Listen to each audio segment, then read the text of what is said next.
everybody, it's Kate from the Living Room English Conversation School, and I'm here today to talk about some tips for learning a second language. I've done this video in the past in Thai for some of my students who are learning English, but I decided to do it again all in English for both for educators, second language educators, and also for people who are learning a second language and trying to develop their skill. So I thought I would share my 10 tips for how to learn a language. This is from my experience of learning Thai and my failed experience of learning Spanish back in high school. But these are some tips that I have learned that I'd like to share, and if I have any tips missing that you have used, go ahead and comment below and spread the language love. So as always, I have my trusty whiteboard. Can you see? We'll start from the top. Okay, so these are some of the best ways that I found for learning a language, and it's also useful in the second language classroom. You can use some of these tips to tell your students or just use them in your curriculum and your lesson plan. So first one, think in the language. So when you're starting to learn or you're getting better at learning a language, my suggestion would be to start thinking in that language. So instead of saying in English, oh, I'm tired, or oh, I'm hungry, say it in that second language that you're learning, so then you're really internalizing the language. The second one, talk out loud. So this is similar to the first one, but instead of just saying it in your head, say it out loud too. So when you're driving and maybe you're in some traffic and you're complaining, go ahead and say it in that second language. Or everyone talks to themselves. Let's be honest. Everybody talks to themselves. So when you do it in your second language. It, again, just internalizes it, gets you practicing. You're saying it out loud, you're not just thinking it. You can practice the pronunciation. Even when you're watching a TV show in the second language, you can repeat what they're saying to practice your pronunciation and make sure you're getting it right. Number 3, music. So this is one of my favorites. Listening to music in that second language that you're learning is really helpful in getting used to how to say things, pronunciation, colloquialisms, and different expressions that they use in the songs, new vocabulary, and it's just fun. And you get to experience a new culture in that language as well. Music is so fun. You can take out the lyrics and read along, so it also helps with your reading. And again, talking out loud, saying those lyrics out loud can be helpful. I also found it was helpful when learning Thai to write and repeat, write down the lyrics as I went to practice my writing, which was really helpful as well. Oh, it's raining. That's the sound. It's raining really hard right now. Next one, movies. So I also really love movies and TV series. So watching movies in the second language is really helpful for picking up, again, that pronunciation, slang, a lot of slang you can get from movies, hearing the natural speech patterns, and learning again about the culture of that language. So I would suggest you can put on English subtitles or put on your first language subtitles, but also try and listen without subtitles or put on subtitles of the second language. So a lot of times when I'm teaching my students, I'll show a TV series or a movie and put on English subtitles for them to read along, and that's really helpful because they can grab out vocabulary that maybe they missed listening but they saw in the subtitle, and they'll jot it down, and then we'll come back to it at the end of the movie or the TV series. Reading. So I'm a book nerd. I love to read, and one thing that I found helpful for picking up vocabulary and also grammar was reading a book in my second language, which is Thai. And my suggestion would be to find a book or a piece of work that you already know in your first language and try reading that in the second language. So for me, I picked up Harry Potter and the Sorcerer's Stone. Huge Harry Potter nerd, and I've read it. I got it memorized, basically. So I picked it up in Thai and started reading it, and it was really great because I already know the story and I could pick out vocabulary words just from the context because I knew the story already. So it was easy to say, oh, this must mean professor, or oh, this must mean, you know, a Hagrid's shoe size or something like that. So it's helpful because I don't have to open up a dictionary every 5 minutes. I can look at the context and also use my prior knowledge of the book. So you can do that with your second language as well. Also just reading everything, like reading signs or reading the newspaper or reading Facebook posts. That's really helpful, that are shorter and maybe a little bit easier.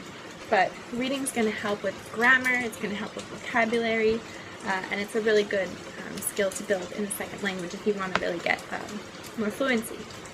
Number 6, chat, chat, chat. So one of the things that I found really helpful when learning to read and write in Thai, since it uses a different alphabet, was chatting. So text messaging my friends, or chatting on Facebook, or chatting on GChat. I found that was a really helpful way to learn how to read and write. Again, it helped with my grammar, it helped with vocabulary. I'm a visual learner, so I really needed to see how the words are written out in order to really grasp the word and remember it. If I just listen, I'm not really going to remember it very well. So this is helpful when you have a friend who speaks that second language. You can have them challenge you or challenge your students to chat with each other in that second language. So it's a really good way to internalize and get that habit going. Number 7, be nosy. So I'm super nosy, I'll be honest. If you know me, you probably know that about me. And I have a lot of questions. So when I was learning Thai, I had a lot of friends on Facebook, and I would see their Facebook posts, and I wanted to know what was going on. I wanted to know the gossip. So I'd get my Google Translator out. I know it doesn't translate very well, but it's getting better. And I'd put their statuses up in the Google Translate box and kind of pick out the words that I knew, and then ask friends to help me translate the other parts and write down.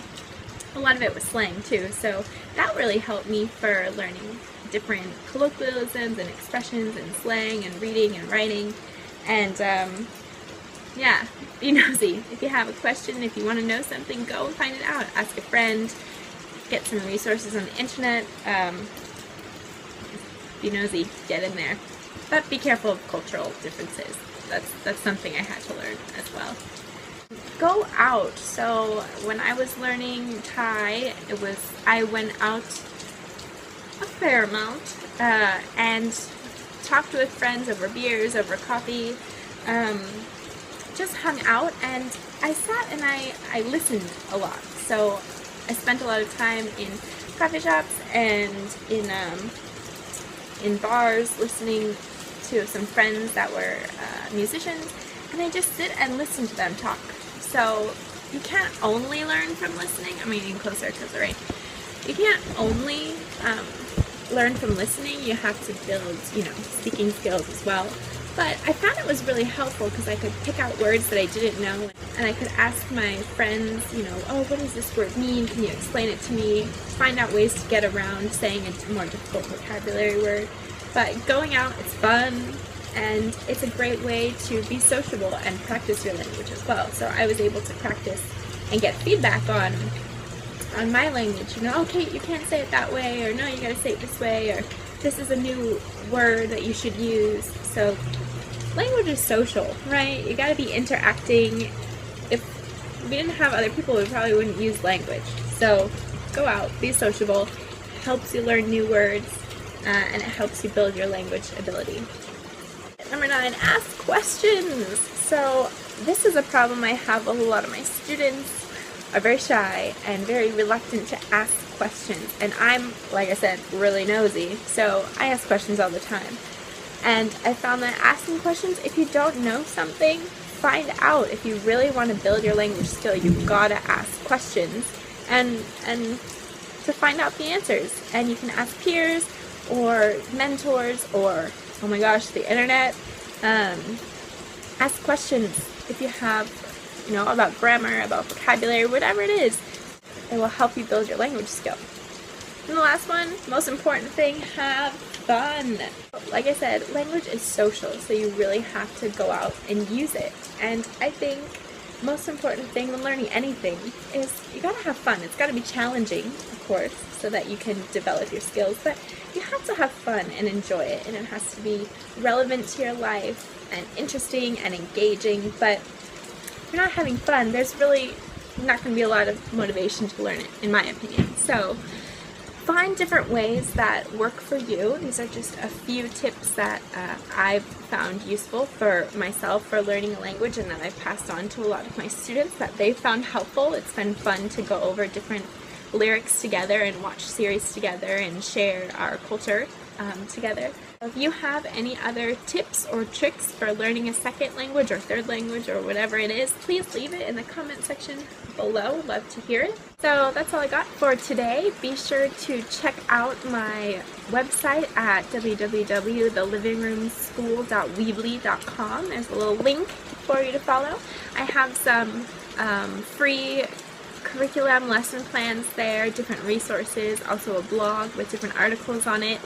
And don't forget also to check out my Teachers Pay Teachers store at the living room, and I have some classroom tools, some curriculum for you to check out if you're interested. So be sure to follow me. This is just my first of what I hope will be many videos geared towards second language educators. So please stay tuned, please subscribe, and I'll see you next time.